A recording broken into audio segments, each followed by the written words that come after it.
What up, y'all? Appreciate you showing up, hanging out, listening to my dumbass. Like and subscribe. So, we need to talk about the failings of PlayStation, the failings of Sony, the failings of their attempt to be a games as a service provider. Concord. Concord is an enigma wrapped in an anomaly, sugar-coated with microtransactions. No. Okay, so Concord's gonna fail right out the gate. Okay, so wait, I had a whole, okay, so let me say, I started recording a video, I got interrupted, now I'm redoing it. So, Concord is a game that's going to come out in August, I think it was supposed to. There's so many bad things. There's so many bass-ackwards things about this game. I mean, not the game technically, because we don't know what it's going to be. Well, we kind of know what it's going to be, and nobody's really feeling it, so that's the thing. But the main thing is that when they first announced it, I mean, not when they first announced it, when PlayStation showed it at their whack-ass game of play, state of not good games, there was the splash screen and it said pre-order to get access to the beta or something like that, paraphrasing, right? And so that just flies by the face real quick and you say, oh, there's going to be a beta. Wait, pre-order? Meaning we're going to have to pay for the game? So, put that in your mind. This game is not free to play, and it's basically should be a free to play game, but no. Sony needs to get their money. They got to get it every which way that they can. And this is the tale of PlayStation. They're in such a position of trying to make money because they spend so much money on these projects and they don't make enough profit back. Profit, not revenue, profit, that they are charging $40 for Concord when nobody wants it. And the reason why I say nobody wants it is because they put that paywall. They put the beta access behind a paywall, and guess what? Nobody pre-ordered that game. I am not going to say nobody, but I say nobody metaphorically. Nobody pre-ordered the game that they are offering it free for PSN Plus users. You know you're down bad when you put something behind a pre-order paywall and nobody buys it, so you realize that you have to give it out for free in order to get any kind of metrics. Because look, if you're trying to nickel and dime PC gamers, that's not a battle you can win. They will never succumb to such buffoonery. Anyway, so they changed position on that. Now I hear people saying, oh, they're probably going to put it on PSN Plus a month or two after. I'm like, this game has all of the trappings of it's going to fail out the gate. I mean, people are saying it's going to fail. People are saying it's dead on arrival. And it's not even out yet. Nobody's played it. There's no reviews or anything. And so I'm like, I don't know, man.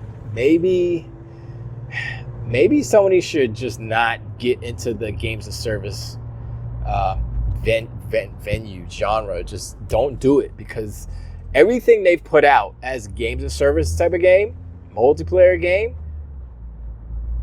what are they now? They're gone. They don't exist anymore. I mean, with an exception of, I think, GT7, only because it's like grandfathered in and like only the ponies and the donkey unicorns and some race people, they buy it. But that's probably, I can't even say that. I was going to say it's probably their most played game, but I don't know if it is. But the point is that they suck at games of service games. They always have, and they always will. It is not because the games are bad. It's because they don't support the games how they are supposed to be supported. Games and service games aren't just, boom, we put it out for a year, let's see if it works for a year, and then we dump it because it's not working after a year. That's what has been happening with PlayStation games, those games and service games. But you have to be like Sea of Thieves, right? Sea of Thieves came out, it was meh. It was like people were like, it's not all that good. You look at the reviews, I think it was like a 78 or something. It was like not very good reviews. It wasn't bad reviews, but it wasn't the best, right? 7-8 years later, the game is phenomenal. It's the best. It's so good. It's one of the top sellers on PlayStation. On PlayStation 5, everybody's loving it. That's how good that game is. That's how long you have to support a games as service. Look at World of Warcraft. It's still going after 29 years. I don't know how many years, 20-something years, right? Still going. Not, 1 year, let's shut off the servers. That's not how you do it. And they've never done that with any of their service games. Never. Well, maybe, what was it? That MMO that they had back in the day. But they shut that down, didn't they? And everything else, Sony is in such a bad way right now because like the games and service stuff, multiplayer stuff, they had a whole bunch that people actually were interested in. And Sony, here's the problem with Sony. There's two problems. One, they relied on Bungie to take the reins as far as what they should do as far as multiplayer, right? That was a mistake because Bungie had their own ulterior motives. Let me explain. So, Concord. You know who's making Concord? You know the team? I forgot what the team's name is. The team that is composed of... the team that's making Concord is composed of ex-Bungie devs. They're boys. Yo, what's up? Yeah, we're going to make a new team. We're gonna pitch this thing to Sony. All right, cool. Let me know what you need. I mean, that's good and bad. It's good in that, yeah, they know what they're doing because they used to work at Bungie. It's bad in that they're going to try to eliminate the competition. The competition being the Last of Us 2 factions. The competition being Twisted Metal. Two games that may have done well if they were good enough games, obviously. But just by name alone, name cachet, they would have done really good. Like I said, if the game was good, they would have done good. But Bungie's in charge. And Bungie's like, we don't think those games are good enough because our boys ain't making it. The Concord team. So I think there was some politicking happening between Bungie and the PlayStation studios and these games that were on slate to come out. Now, Helldivers 2, I believe was too far along. It was like ready to go. So it was like, just put it out. But actually, you know what? I take that back because as far as I understand it, The Last of Us 2 factions was ready to go too, and they shut it down. Which I think was a mistake because they wasted all that money for what? And then they're like, well, why don't you just build up a new team or get another team to get in there and create content? That's what you do. Make it, make some levels, make some say prosthetic. Make some, clothes and, stuff that the games of service stuff. Costumes and stuff. Little models. Whatever. But no, they didn't do that. They're too involved. They were too involved in the politicking, I believe. Bungie. That they wanted to get their boys with this new team to be in the forefront and cancel everything else. Now, the Spider-Man multiplayer thing, the reason why that was canceled, Bungie probably said, it's cool, but, what are you going to do? How are you going to support it? That's one. And two, Marvel got to get paid. The curse of Sony, the curse of dealing with Marvel. Now, yes, Blade's coming out for Xbox, but Microsoft has to pay Marvel as well. Probably not as much as Sony has to pay Marvel because Spider-Man is a more valuable IP than Blade is. So the contracts are definitely different. Microsoft is definitely not paying as much as Sony is to Marvel. But if they would have put out this multiplayer game, right? And it would have blown up. It was the best multiplayer game ever. They were selling all this stuff. Marvel got their hands out and every transaction. They're getting a piece of every download content, every costume, everything. Marvel's getting a piece. And Sony's sitting there looking like idiots because they're like, yeah, we got the best game in people's eyes, in the zeitgeist. But behind the scenes, when it comes to the money and the business side, they're getting raked over the coals. They're getting so abused by Marvel that it's not even funny. And so when I see, oh, Spider-Man selling this, Spider-Man, I mean, yeah, they make some money, but not as much as they would if it was their own IP. And that's why Bungie killed everything else. And they're promoting Concord. Because Concord is all Sony. They don't have to give Marvel anything. Now, I know you can say The Last of Us is the same. I'm saying that it was Bungie politic, and that's what I'm saying. To try to get Concord in the forefront. And nobody's feeling Concord. So now what else do they have? The Horizon. Is that still coming out? Or did they No, they canceled the show. Why did they cancel the show? Huh. Oh, because there's a showrunner. Yeah, I did a video on that. I don't know if Horizon's going to be any good. I think they said, what did they say? They showed a little bit of it and it looked like Fortnite or something, or like the graphics were kind of whack.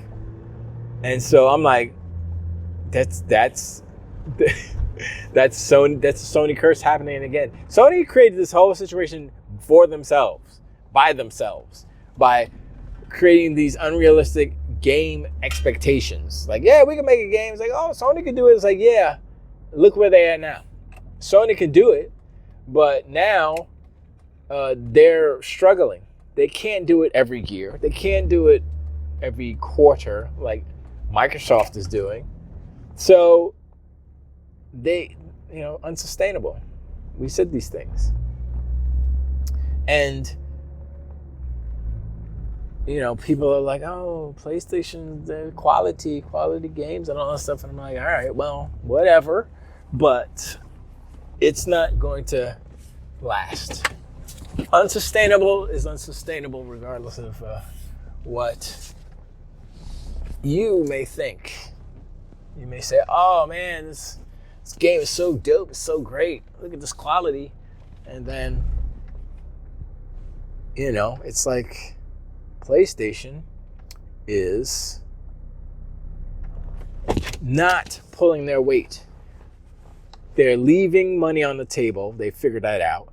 And now they're going to just try to nickel and dime. They've always been nickel and diming, raise prices of everything in this generation. And now, excuse me, they're trying to charge you $40 for a free-to-play game. A game that should be free to play. You could charge whatever you want for the costumes and all the aesthetic stuff, not gameplay stuff. No pay to win, just pay to play, pay to look good or whatever. That's how it works. But they don't get it. They've never understood the changing tide of gamers.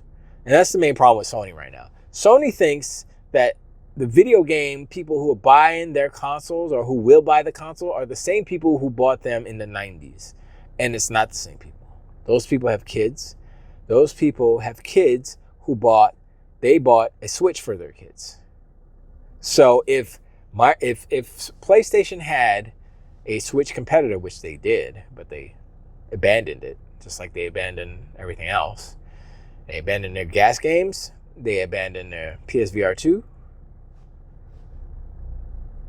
That's what's going on. They don't understand. So they don't understand that all these young kids are playing games. They're playing on their phone. They're playing on their tablet. These young kids are not going to buy a PlayStation 5. I would say the main reason why the PlayStation Portal, I don't believe them, but let's just pretend that they're telling the truth, that it was as successful as it was is because it's the closest thing to a Switch that PlayStation is creating right now. And so parents are like, oh, I can just give this to my kid while we're watching a movie and they can play PlayStation. Or I could hook up another PlayStation here and have them play on that and they can pretend it's like the Switch, but it's not a Switch, it's a PlayStation. Anything to emulate the Switch, but it's a PlayStation. So Sony is out of touch. PlayStation, out of touch. And it's only going to get worse for them. And the thing is like, I wanted to look this up. We hear about, Sony's worth whatever, 87 billion, and Microsoft is worth 3 trillion, whatever. And I'm like, okay, those are the parent companies. Who cares? I want to know how much PlayStation is worth, and I want to know how much Xbox is worth.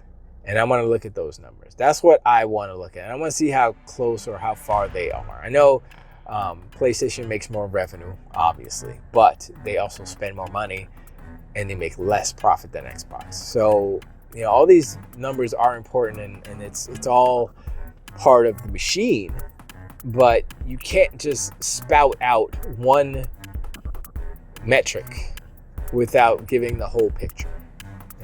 PlayStation's the market leader because they sold more consoles, but they're making less money. So how does it make them the market leader? It makes them a poor business decision. It makes them a poor business. The business isn't as strong as someone who sells less and makes more. Anyway, I appreciate you hanging out, showing them like, subscribe. Hit me in the comments below. What do you think about this Concord stuff? PlayStation bending the knee, if you will, giving it out for free for PS Plus peoples. Do you think it looks? Does it make the game look less attractive? Does it make it look weaker? Do you think it's gonna fail? All these questions are important. I'm curious, and yeah, we'll see. We'll see what happens. I am interested to see what happens with Concord. But anyway, I appreciate y'all. I'll check you out on the next one. Till the way.